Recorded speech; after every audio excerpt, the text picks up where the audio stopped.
Hello, welcome to a sunny and rather chilly Malahide for the first day of the Republic of Ireland's training camp ahead of the Euro 2016 qualifiers against Gibraltar and Germany. And as you can imagine, all the talk is about that big game against Gibraltar on Saturday. Now, of course it's not. It's all about Roy Keane's book, which surprisingly and absolutely accidentally apparently found its way onto the shelves of Tesco's in Manchester yesterday, guaranteeing an extra couple of days publicity about the book ahead of the launch, which will happen on Thursday as scheduled. Now, Roy Keane will speak to the media on Thursday. He was at training this morning though, with his beard looking grander and whiter than ever, working with some of the lads who will be involved in the team between now and next Tuesday's game against Germany. And Keane wasn't speaking to the media today, but O'Neill was, and quite cleverly batted away inquiries about how he felt the whole Keane thing was going to distract from the camp, saying that he hadn't actually read the book yet.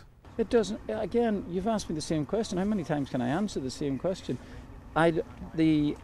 The most important issue here are our games. Saturday is very, very important for us. Really important. We come off the back of a great win against Georgia. Really important for us to focus on that game. Whatever headline, if we had come here, let's just say there hadn't been a book, there would have been something else. You know, seriously. He would have slipped down there and on the field, and we'd have been talking about that. You know, maybe they'd have broken his leg or something like that. So there would have been something. It doesn't matter. There'll always be something here in the lead up to games. That I can guarantee you. Do you find it tiresome talking about Roy Keane so much? Not necessarily, not at all. He's an iconic figure. Known this here for a long time. You've known that, and he was an absolutely fantastic footballer, and now he's making his way in management.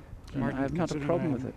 So that was O'Neill's perspective. Obviously, the big concern of coping without Seamus Coleman and James McCarthy is probably a lot more important to him than talking about Roy's book, so the sooner he gets to focus on that, the better for his sake. Two men who might profit from James McCarthy's absence were speaking to the media after training today, and that's Darren Gibson, who's just back in the Everton team after a long injury, and Jeff Hendrick, who's just returned for Derby after injury. Both of those could come into the reckoning for these games, and here's what they had to say. Yeah, I played in the European game during the week and I felt physically strong, so I think I'm ready. What kind of game do you expect that to be? I mean, it goes without saying it's going to be tough. Is this one you'd relish to get involved in? Yeah, I think any player enjoys playing in games like that. You know, it's the best players in the world, so it's good to see how you fare against them. Darren, you know the book's out. Have the lads talked about it? Has it been a distraction? Nah, there's been a few comments but nothing serious. Nobody's took the book serious. It's just the lads just get on with it. Has it been a bit of a laugh and a joke, in fact?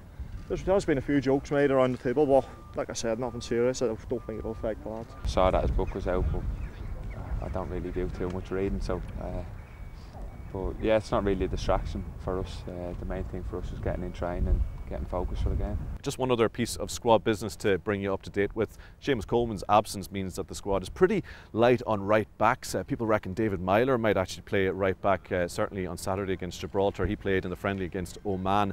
So Brian Lenihan of Hull City has been drafted into the squad. He only moved to Hull from Cork a short couple of months ago, so completing a meteoric rise to prominence. He'll join up with the squad, and he may well be speaking to the media about that rise to fame tomorrow. But until then, the doings of another slightly more well-known Cork man will continue to dominate everyone's attention.